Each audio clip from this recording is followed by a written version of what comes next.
So if I could just remember to turn on the audio equipment, then tonight's review will go much smoother. And we are looking at reviewing the Edelkrone ecosystem.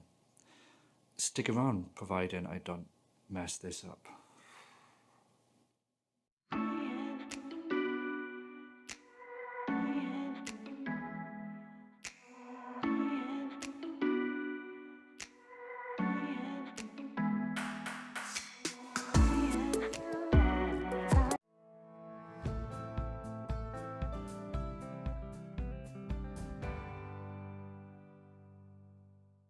Welcome back, guys. It's Byron Phillips from byronphillipsmedia.com, and tonight we're going to be looking at reviewing the Edelkrone system. I've had this for about a year now, and this is not a paid promotion, or Edelkrone did not send this out to me, so this is my own views on the system itself. And in short, I love it, and I got some gripes with it, but we'll get into those soon. So the system itself is a modular system, which means you can build it and customize it to how you want to suit whatever needs that you've got. So you don't need to have a full-fledged system whereby it's the slider and it's the head one in the pan and tilt configuration. If you don't need that, then you can just have the slider, or you might just even need the two head ones in pan tilt configuration. It's up to you. But the beauty of the modular system is that you can customize it to how you want, and it gives you a lot of flexibility. The downside of the modular system is that there are a lot of components. So it's not just one unit that you've got to deal with. There are separate units, and you've got to be very careful in how you make sure that everything's attached together, because once you start introducing more components on top of each other, there is a tendency that you can introduce bumps and shakes unless you've got everything tightened down. So you need to bear that in mind with this system. It's fantastic that it's modular, but with that, it also fetches its own issues, and you need to make sure that everything is nailed down and everything is balanced. So this is not going to be a short review tonight. I've spent a couple of weeks trying to get as much footage and as much information as I can to give you guys the best information that I can. Don't know how many times I'm going to say information. I'll probably count it back in the editing. But yeah, so hopefully you guys will enjoy and get the most out of this, and it'll be great. So because it's a modular system, you are able to do a number of configurations. You're not just limited to it being just the slider and the head one. The beauty of this is that you can have them on separate areas. They don't have to be connected in order for it to work in tandem. And the way that it works in tandem is that you've got an app that you can do on Android or iPhone, and literally this will connect all the devices that you've got together, and you can actually use them as set key poses. So you could have everything together on the one unit. So you've got the slider and the two head ones. You can have that as one unit. Or you could have the slider off to the side and then have one of the head ones with the turntable completely separated, but they will function as one unit. So it is really good in that sense. Now, what I mean by there's a downside is that because they're modular, I have noticed that you have to be spot on with it. So please bear that in mind. So without further ado, I'm gonna show you some options of the different configurations that you can actually go through.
So that is the beauty of the actual system itself. Because they're modular, you can actually set them up in different positions, which is fantastic. Now the other thing you can do, because you can set repeatable positions with the camera using the system itself, you can actually do a lot of what you see is when people clone themselves. Now you can do this with a static shot, and you've probably seen it whereby people are on the left side or on the right side and the same person is having two conversations.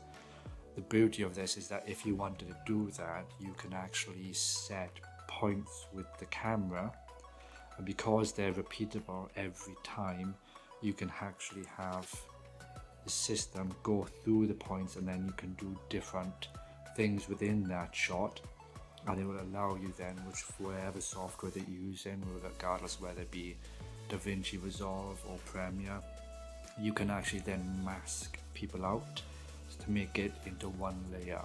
Now I did try this, and my first time ever, I think it was a couple of weeks, well, it was one of the videos I've done for this, so we'll show that now. So this is the type of thing you can actually do with the system. Again, this was for fun. There's probably mistakes in it, but it'll give you just a glimpse of some of the stuff that you can do with the system.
So I hope you liked that demonstration. It was a fun weekend. I took the day off to do it, and I absolutely loved every minute of it. It was absolutely knackering because the pump track was tiring, but the way that I set that shot up was it was on a tripod. I only used the pan and tilt, and I literally had that set at 3 key positions, and that was literally just going back and forth for 15 minutes. And during that 15 minutes I was riding around the track, and then when I fetched it into DaVinci Resolve, I literally cut the time. So every time it went from one to another, that was another layer. and then I had to work out then exactly which person of me to show, because there was loads, and one of the things that I got to do better is learn how to mask better, because there was quite a few more where I could have done a lot more with it, but it just gives you a glimpse on how the cloning can be done and how you can achieve that yourself. So what we're going to do now is we're going to actually look at how you actually set the system up and how relatively easy it is to get done. So we're going to set up the slider 1 V2 and the two head ones in the pan and tilt configuration, and we're just going to run through some of the nuances of setting this up and some of the things that you're going to need to look out for. So without further ado, we'll just pull the slider 1 out. Now this is the actual box that you will get with the slider.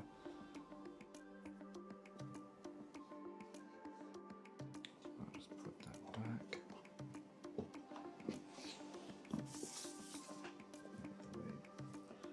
So this is the actual slider itself. It will have left and right on the actual slider. Underneath it'll have a 1/4 inch thread. It's actually 3/4, but currently there is a reducer in the center, depending on how you mount the slider itself. Now in the previous demonstrations we showed a number of different ways that you can actually mount this, but for today we're literally going to be doing it in the slider with the pan and the tilt on the slider itself. The batteries that it uses are LPE6, and on the bottom it's got 4 rubber feet.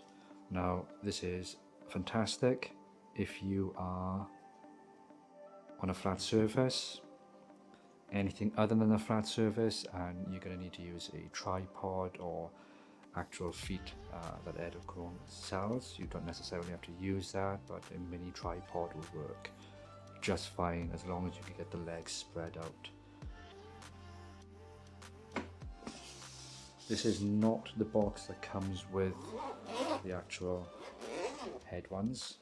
It is in a similar fashion to this type of box.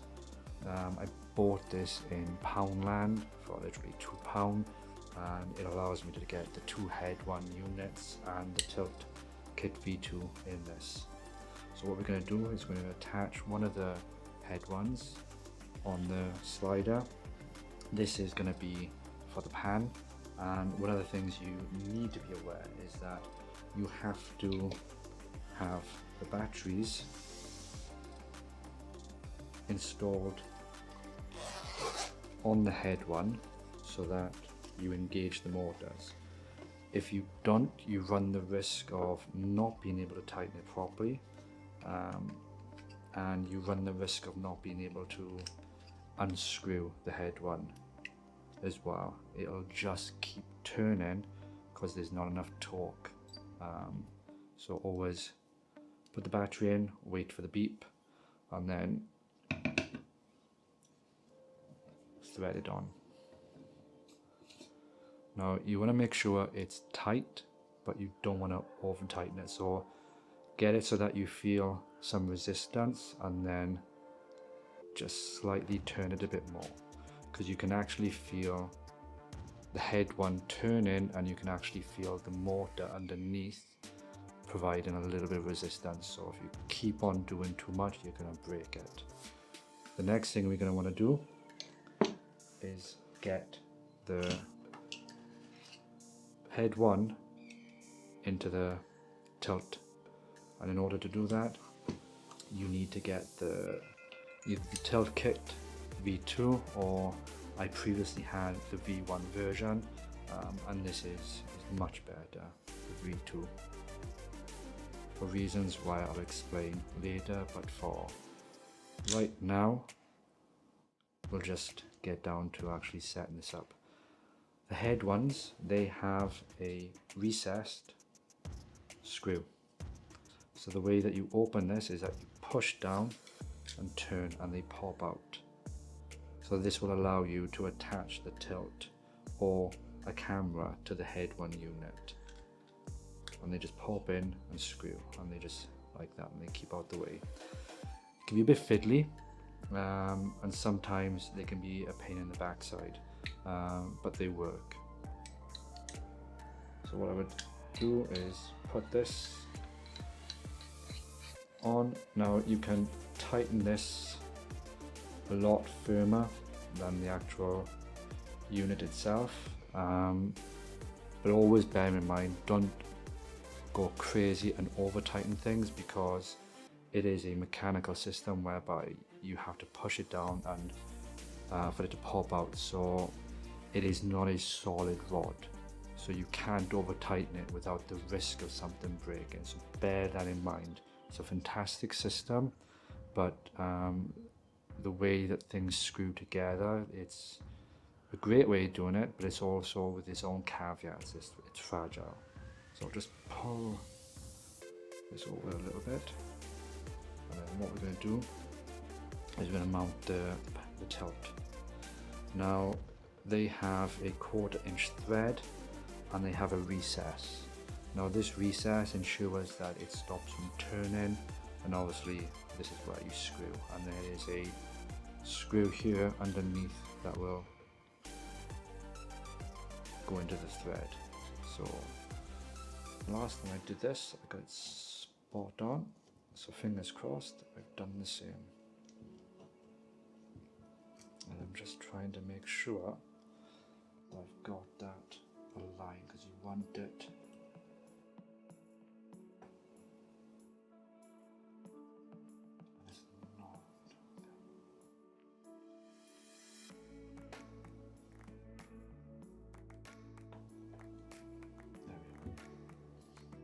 make sure you get this spot on, because you don't want it twisting when the camera is on it. So that is that. The next portion then is the actual bracket that holds the camera. Now this is foldable, and this does fold flat, and there's a recess for, if I show you, oh, I gotta pull it out because I've tightened it. And the reason why I've tightened it so much is that you need to make sure that it is bloody firm for your camera. Now there is a recess here that allows this to fold flat for the actual knob. The reason why it's not doing it with mine is because I got a quick release plate on it, so that I can just mount the camera quickly, because I've got everything balanced and I usually know exactly what's going to be on this to start with. One of the other ways you can make sure you balance the camera is on the axis, so you make sure where the weight is being distributed left and right and forward and backwards. Once you've got all that set up, then you can put a quick release plate on and just keep everything nice and simple, because things take time to set up. Even though it's very quick, 15 minutes is still 15 minutes when you're on a client site, and it can be, the last thing you want to do is panicking and getting things wrong, or appear that you're getting things wrong. Now this is not quite, so I'm going to have to hold this and just, I don't advise doing that, but be mindful that when you're turning, you want to keep it tight in with the motor, but you don't want the motor to turn. So whichever way this is turning, brace. You don't want this motor to turn. You don't want to damage anything in this configuration, or the head ones. That's the only thing I'm going to say that you need to make sure of, is that they're robust, but be gentle. Be gentle. Right, so I have 6 batteries for this. Whenever you do a configuration, you need to make sure that when you register the app, that everything is turned on and synced up.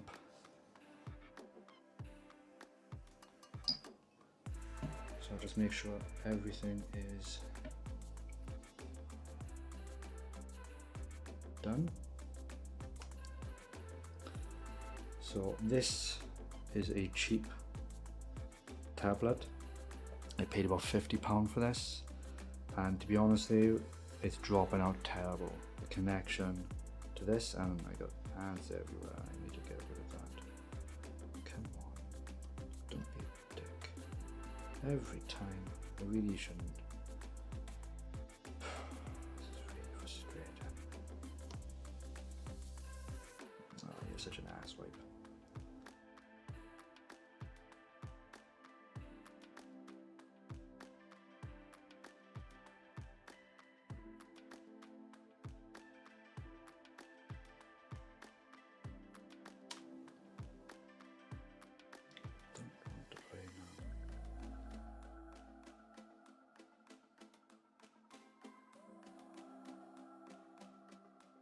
Right. So when you're setting things up, I'm just going to go back over that again because epoxy adds on this thing. When you're setting things up, make sure the batteries are in the configuration that you want, then you start up the app. It'll ask you two options. You've got manual. This will show you the devices, or you can do smart pairing.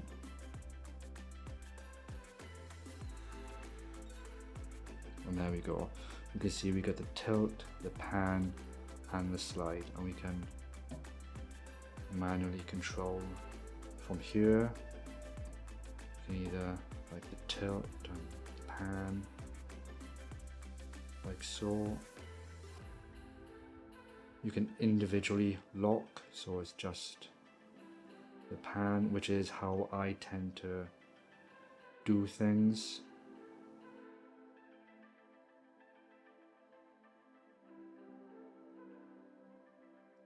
Once you're happy with a setting, you can put it as a key pose, and in this configuration you get 6. I'd like to see more because I am using more key poses, especially when I'm out and about doing skateboarding.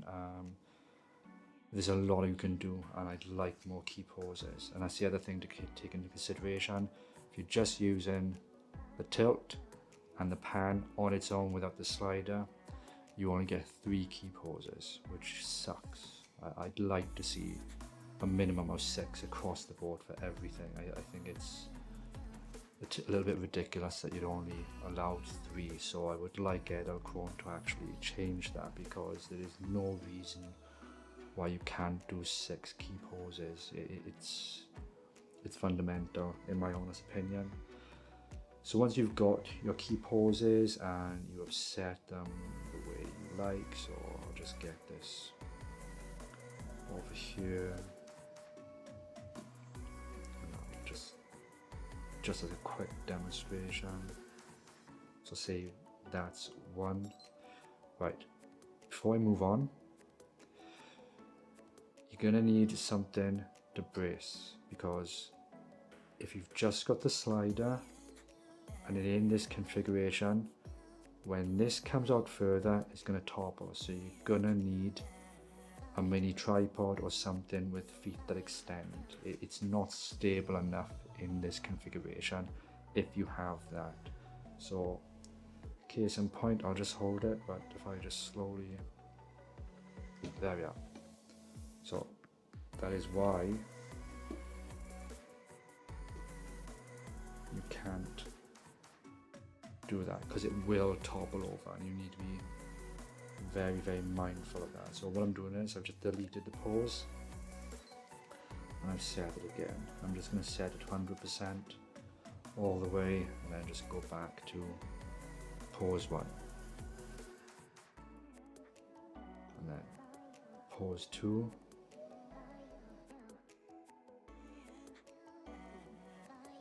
there we go, and then back to pose 1 just to reset it.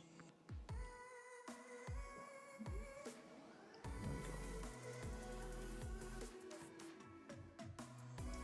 If you want to change configuration, what you gotta do is literally, if it's just the pan and the slider, you need to take the battery out.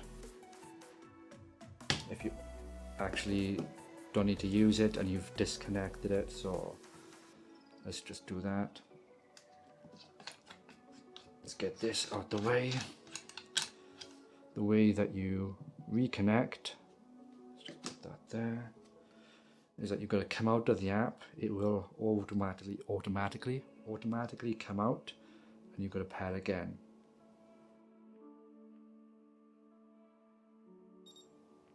And there we go. Because you've got the slider and the pan, you get 6 positions. It's only when you've got the pan and the tilt on its own without the slider that you don't. So I will show that to you now. So I can leave that like that. I will pull this out, get you back in, wait for the beep. I'm just gonna pull this out. You do need to make it. It's the only frustrating. You've got to disconnect and reconnect the batteries for new configurations. So start pairing, start, and there we go. Got the pan, the tilt, and only 3.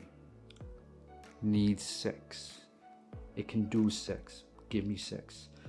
And the other benefit of this system is the fact that it's modular.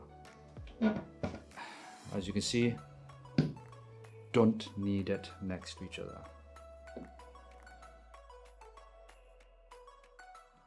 Oh, I'm not going to do that too far because that's going to tilt and fall.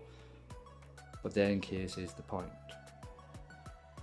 It doesn't need to be attached. So I have gripes with this system, but the benefits that I'm finding is that it's not, because it's modular, it allows for so much flexibility in your shooting methods.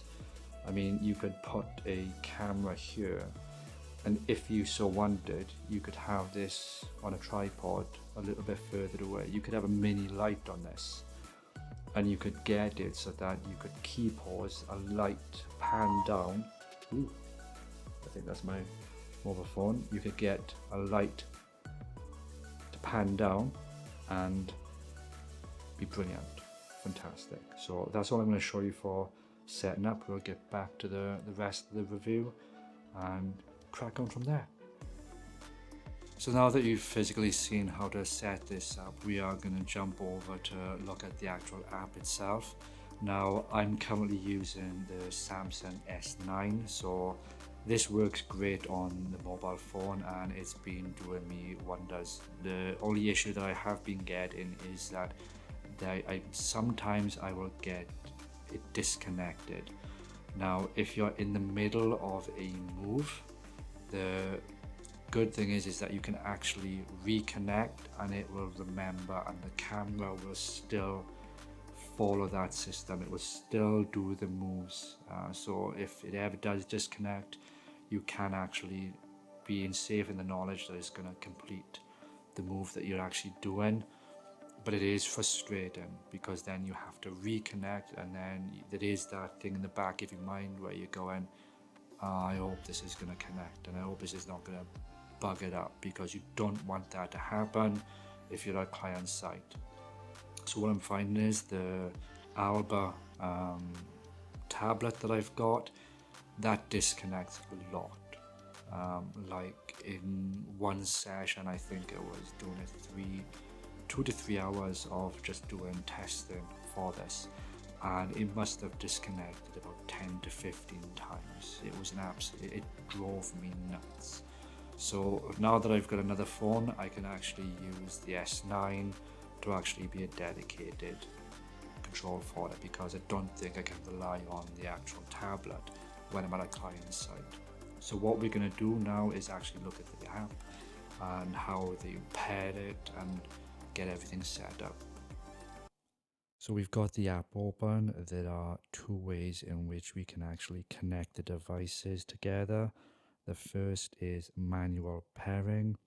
This will show the number of devices that you have in front of you.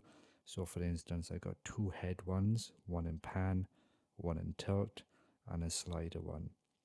Now, In order for the app to know which one is pan and which one is tilt, you physically have to orient the actual devices in how they're going to be. So the pan has to be laid flat on a flat surface, and the tilt has to be on its side. It's similar to like an iPhone, whereby there is a gyrometer inside and it knows the orientation, and it will not allow you to connect two in pan. It'll only show one, or it'll show two in pan, but it'll only allow you to actually connect in those modes. So if we go back, and what I'm going to do is actually show that. So I'm just going to disconnect the batteries, get everything in pan mode, and show you what happens when you do that. So they have all beeped, and there we go. So we can see, because I've laid the two head ones flat on the surface, they are now being registered as pan devices. And you can't have two pan devices. One has to be a pan, one has to be a tilt. So we go back. Again, gonna have to disconnect, reconnect one of the batteries. Just gonna see if I only need to reconnect one. It's beeped. There we go. So we can see now that we've got one in pan, one slider one, and one in tilt. And then depending on how we want the configuration, we would select what we want and then click pair and connect. And then that shows everything. If we want to change the setup, we'll have to go to smart pairing, click start. This will automatically find the devices that are available, and it will show in the configuration. Now, because we've got two head ones and a slider, we get 6 key poses. If it was just the two head ones, then we would only get 3, which is a bit of a shame, but that's already been explained before. This is the actual presentation that you're going to be getting. Now, I own a tablet, and this is exactly as you would get the layout for this and the Samsung S9 is, which I've got. Now, iPhone, it should be the same setup, but there might be some slight differences. I can't confirm that as I don't own an iPhone.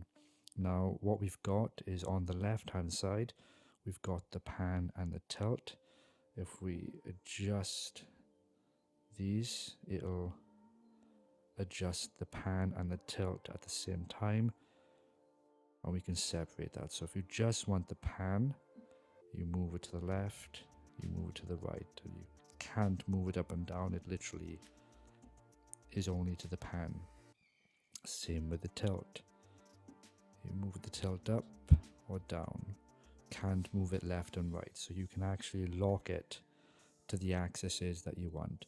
Now, I tend to do this because I'm not very proficient with using it when it's in the pan and the tilt. So I just tend to lock one and then adjust for where I need it. And then the same with the other.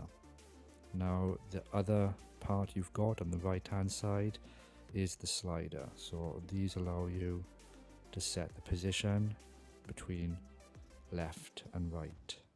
So these literally, it's very, very simple in its usage. You just move the slider from left to right where you want it. Now, you are able to select 6 key poses, as you can see in each of these options. Now, what you can do is that once you've got your initial setup or your initial start point, you can tap and hold, and then that will set it to key position 2. Not key position 2, but that will set that to key position 1. If you want to do another key pose, then you would move, say for instance, the slider to a different position. You might move the tilt to a different position, bearing in mind wherever you want it to point, that's what the position will be, and then you select the second pose. Now you can do 2 poses at the same time, and what I mean by that is that it will bounce back and forth between 2 poses like so. So it's going through pose 1, and then it's going through pose 2, and this will keep going indefinitely. Now you can only do 2 poses like that at the same time. You can't do 3, but what they have included is a sequencer. But in order for that to work, you've got to use 3 poses. You have to have a minimum of 3 poses before the sequencer works, because you've already got the existing functionality of the 2 key poses.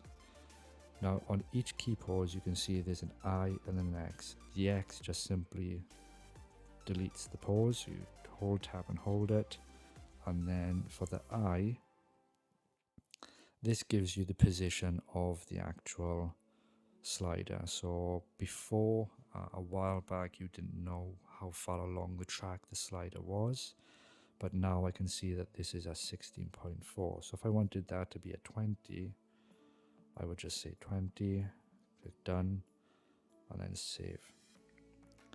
Now the nice thing is that if you've got the pan and tilt, you know that they want to be in the same position. It's just the key poses. You can set the same key pose, hold I, and just say 10, because then you know that that is going to be in the middle position for the slider.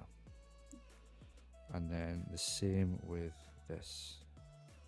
You can just set that to 0 and then set save. So then now you've got 3 key poses set up relatively quickly. It's taken 32 seconds because we've got the speed set to 37%, so we can adjust how fast this goes. So I will get it to pose 3, which is all the way over to the left hand side, and then I will make sure that the ease in and out, so that there is no ease in and out, and then I will tap pause 1, and it should be 20 seconds. There we go. So that's how long it will take to get from one end to the other traveling. I'll just stop that. And to stop it, you literally just tap the actual any of the pauses and it will sort that out for you. Now the ease in and ease out is literally as is what it suggests is. It will take a little bit time easing into full speed, and then it will ease out, so it will slow down before it comes to a complete stop. So that might eliminate any jerkiness or bouncing that you might be incurred, and there's a chance that it will be incurred because you don't know how much weight that you have on the actual rig itself, and whether or not there's any bouncing or if you've not screwed things down properly. Now I don't know what the record function is because I haven't used it. I don't use the slider or any of the shutter release cables, so I'm not going to be able to actually show you that. I'm sure there are other reviews out there that will go into that in depth, but for now we won't be going through that. So that's initially it for the actual first screen. The rest of the key pauses, they function in the exact same manner. The next thing you want then is the sequencer. So this is something that they've not long introduced. I think it's a couple of months now, and when I initially purchased the system it didn't have this, so this is a welcome addition, and I will show you some footage of me on a skateboard and using key pauses so that it looks like that I'm being tracked. Now, like I said, you need a minimum of 3. So you set pause 1, pause 2, and pause 3. Now, if you wanted to, you could either loop it, or you could say, do you know what? I wanted to go back to pause 2, back to pause 3, and then, yeah, let's go back to pause 2 again. So you can do something like that if you so wish. Now you can either set it to loop, so once it's gone through the entire cycle, it'll go back to the start position and it will actually start again, hence the name loop. You can set the ease in and ease out. Now bear in mind, this applies for all of the key poses. You cannot set an ease in or ease out for individual poses in the actual sequencer setup. It'll tell you on each of the poses if you slide these up, bear in a second, and down.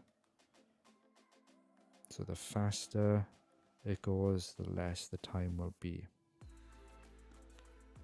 So if I just adjust, so that will give you an idea. So if you're, say for instance, setting stuff up for Instagram, you got 6 key poses, all of that needs to be done within a minute. So you can actually get this set up so that it pretty quick.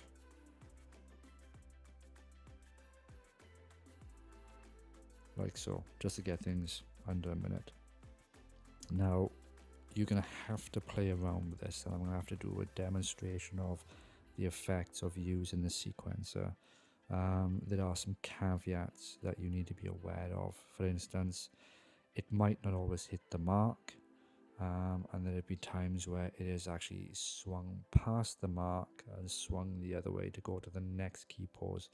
Really does depend on the actual speed that you set, where the positions are, the key poses, the ease in and ease out. So if you're thinking that this is a very easy way of nailing targets, you need to work at it, because case in point, there were times where I was setting positions for the skateboard and it was overshooting by about 10 foot. Now I say 10 foot because obviously where the camera was set up in relation to the actual where I was in the skateboard, that might only be 2 to 3 degrees, but because of the distance that gets accentuated, so it missed it by about 10 foot, because obviously the further away you are, the wider the arc is going to be.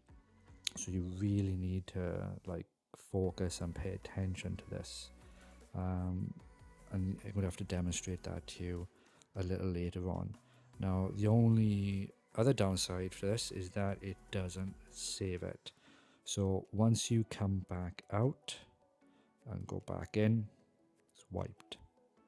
So if you're going to use this sequencer, make sure that it's something that you're going to be using for the duration of what you're trying to achieve, or at least be very mindful that when you set your key poses up, that they are spot on to what you want. Because if you do not do that, if you don't get everything nailed before you go into the sequencer, and then you get the timing right, and then you go, you know what, that last position I'm not happy with, we need to reset the camera to a different bit, you've got to do this again. So the only thing I suggest is writing those values down, and then fingers crossed you'll be okay.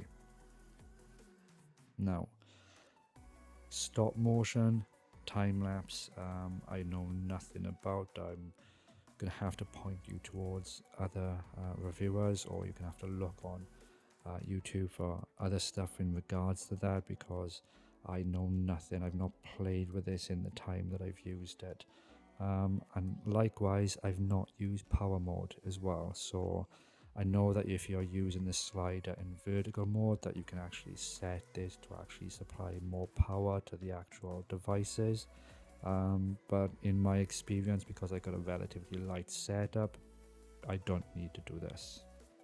So this is just a basic overview of the actual app itself. Oh, let's have a look at settings. Yeah, again, it's to do with the shutter signal duration and buzzer, blah blah blah blah blah. So I'll go back and done. But yeah, so we'll jump back to the video now and we'll carry on with the rest of the review. So as part of that demonstration, I mentioned that, well, I went through the actual sequencer and how that's actually used. So what we'll do is we'll jump over to some more footage now of me at the pump track, and I set up two areas whereby I had the camera set at different positions, and I used the sequencer to actually look as though I was being tracked by the camera itself. Now, this took a lot of work because you've got to get the timings right, and if it's going too fast, the camera actually will swing past the original target area, which I'll try and demonstrate with a later video. But we'll just jump over to the two videos now for you to see, and this will demonstrate the actual sequencer and exactly how you can use it and how you can put that into practice.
As you can see from the actual videos, this sequencer works really well, but you have to spend a bit of time playing with it.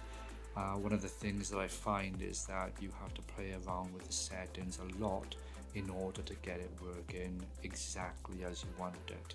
And in the next video that I'm going to show you, I think I'm having one or two issues with the head one pan on the night as well, because it was a little bit jumpy. So I'm going to demonstrate the sequence at different speeds, just to show you what happens with the arc and how that swings a bit. So even though you set key positions, please don't be under the impression that it's just going to go to one position and the next, sorry, that's my cat, and then to the next one. What happens is it comes up and then it arcs up and over to the next position. So it does like a curve. So you have to bear in mind that depending on the speed and the ramping and everything that you do, that it might go past the actual target. Now, on things that are really close, that might not be a problem. But what I was finding on the day, especially when doing those shots with the skateboarding, is that even if it's out by 2 to 3 millimeter, the swing was enough to put it be off center of the actual screen. In some cases, I'd actually disappeared off the screen completely. So that did take a while to get right. And not only that, because I was on the skateboard as well, I had to time it spot on as well. So we'll just show the next video and hopefully we'll be able to see the effects of using the actual sequencer.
So as you can see, I am having one or two issues with the head one and in pan and tilt at the moment. For some reason this happened the other night when I was doing some actual testing of it. Now I haven't omitted this footage from the review itself because I feel that it's important that if it's going to happen to me, then there's a chance that it's going to happen to you. So whilst I love the system, there are caveats, and that's why I'm showing it to you, because I'm not going to shy away and just show you the good bits. I wanted to show you the sequencer, but at the same time I was also having one or two issues where it wasn't smooth. Now I don't know whether or not that I had the balance quite right, and I don't think I did, so I'm going to have to play around with that. But it was not so much it was jerky, but it was to do with some of the movements. As it was tilting, it was like slow then going fast, as if the weight was offset wrong. So I gotta find that out. It could literally be that the batteries were on their way out, because I know that they were getting depleted, because I spent most of the night doing a lot of footage. So for instance, I started at 7 o'clock and I didn't finish till 1 o'clock in the morning. So that part that you actually saw was later in the day. So that could be down to depleted batteries, or it could be that I've got an issue. I've got to test that out again. So the next lot of videos, what I wanted to find out is, aside from what I just said, this next couple of videos is all about the actual focal lengths and the effects that they have on the system. So one of the things that I wanted to find out is that on the kit lens that I got, it is a 12 to 60 mil. So I thought, right, what happens if we show it at 12, 25 and 40? Is it 40 or is it 50? I think it's 40. I'll recheck. No, it's 40, sorry. Now, being a Micro Four Thirds sensor, I believe the 12 will be a 24 equivalent, the 25 will be a 50, because I'm almost sure that it's a 2x crop, especially in 4K. Now all the footage that you're going to see is in 4K. It is 24 frames per second, so there's nothing being slowed down at all. It is literally as is you would see. So bear in mind, if you apply higher frame rates, then you will get smoother footage, and that will lend itself well to when you zoomed in a lot more. So this next section is not going to be quick. So what I've literally done is I've done it the slider 1 in 12, 25 and 40. I've also done it at different speeds. I've done it at 50, 75 and 100% speeds on each of the mils, for you to see exactly what happens and what is the expected outcome of each of those.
Now, I know that was a long ass section, but I wanted to make sure that you guys knew exactly what to expect when you are using the system and you are using it at different focal lengths.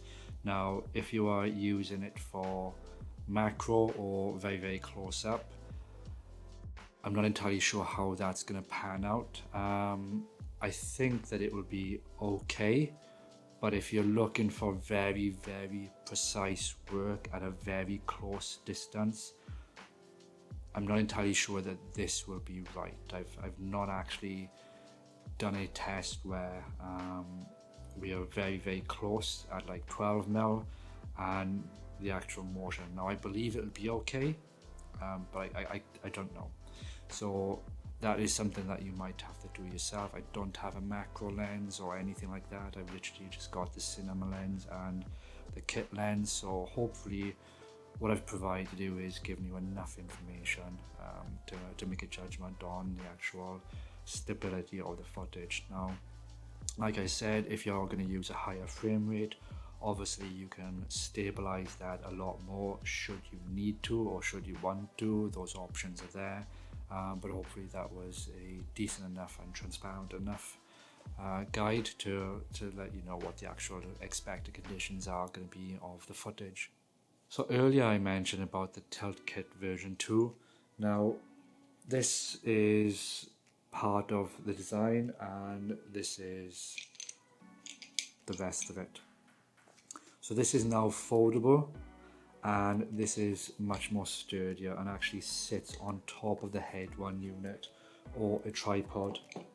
With the old version, the way that worked was that you either had the head one on the tripod, this would then screw in the side,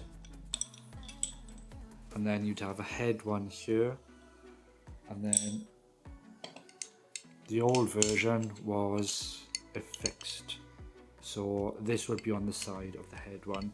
Now the reason why they redesigned it is because people with wider cameras, the center of gravity was off, and that more than likely introduced some bounce, which I can imagine would be very, very frustrating, because I was noticing a little bit of bounce. And initially I was going to purchase the V2 kit myself, but due to the customer support, because I had an issue with the head one unit, I've not purchased this. They, in good faith, as an apology, they've said we will send you out 2 new head ones to replace the ones that are faulty, and just to say we will send you out the Tilt Kit V2 as well. So that was fantastic. As I said, the customer support is brilliant. Now this works better because this is a 3/4 inch thread, and this can attach directly to a tripod. So if you just wanted the tilt on its own without the pan, you could literally put this on the tripod, put the head one here, and then put this kit on the side.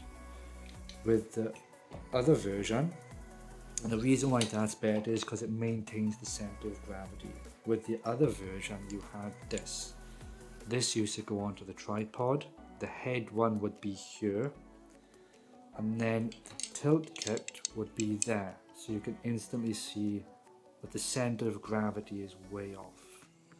So any bouncing would just get magnified. So it would actually, because I noticed this as well when I was just using the tilt, if you're on the slider and there's a little bounce, because it's a modular system, then that bounce is just going to magnify. If you haven't got everything locked down, it's going to magnify. And that's the second thing that you need to be very, very mindful. If you've got the head one, you need the battery in to make sure that this mechanical part has enough torque. If you tighten this too much, this will just spin. When you got the battery in, you can tighten it, and then it will provide enough torque that you can tighten it a bit more.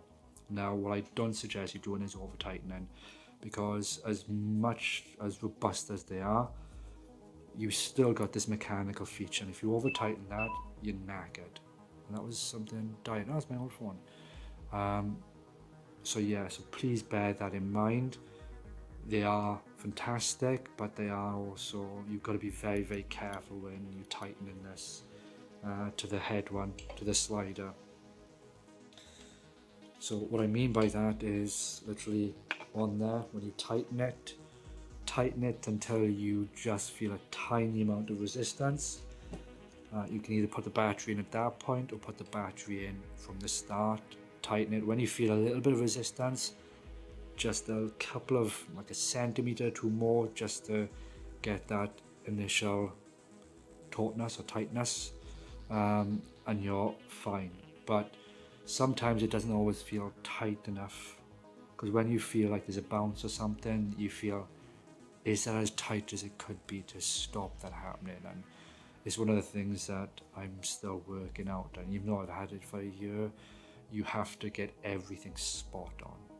So I'm going to draw this review to a close. I feel that I've taken enough of your time up. I hope you enjoyed and it's been informative for you. What I will say, I'll go through the things that I like about the system. I like that it's a modular system. I like that everything can be as one unit or they can be separate, and you've got a lot of flexibility. I do actually like the app, barring the disconnections, which are frustrating, but that's one of the dislikes, which I'll get to now. The customer support has been fantastic from the company. I've not had an issue. Now I can't say that this is the same for everybody, but this is just the experience that I've had. The other things that I like is that it allows you so much creativity without being too much of a burden. Things do take a while to set up, but it's one of those things that when you get the shot right and everything comes together, it's great. Now, the things that I dislike, because it's such a modular system, you have to be very, very careful with putting it together and making sure that everything is tightened down, that everything is balanced, because a lot comes into play with shakiness. So you really need to spend time, and that's one of the things that I think is the misconception of having these systems, is that it's going to cure the common cold, and it's not. You've still got to work for it to be good. So bear that in mind. You need to pay the time to get these right. So if everybody tells you, yeah, you can just set this up, it's great, it's good, no, you need to spend time making sure that everything is spot on. The slider, the tension, you've got to make sure everything, because they can come loose. Well, not loose, but I was getting jumping or a bit of stiffness, so you had to undo the bits with the slider. So it's not one of those systems you can buy and it's just gonna, like I said, cure the common cold. You've got to work for it as well. The other thing that I dislike is the bloody app on some of the cheaper tablets. The disconnection is frustrating. So the user experience is going to differ for each individual. Now, whichever device you use, it is down to you, but please bear that in mind. Would I buy it again? It was a lot of money.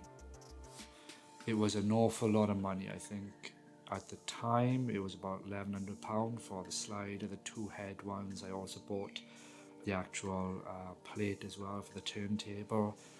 So it was a lot of money. I do feel that I've had the best out of it. What I haven't had is, because I'm just setting the business up now, it hasn't paid for itself. So I can't really turn around and say to you, yes, it's paid back in full what I've spent in it, because it hasn't.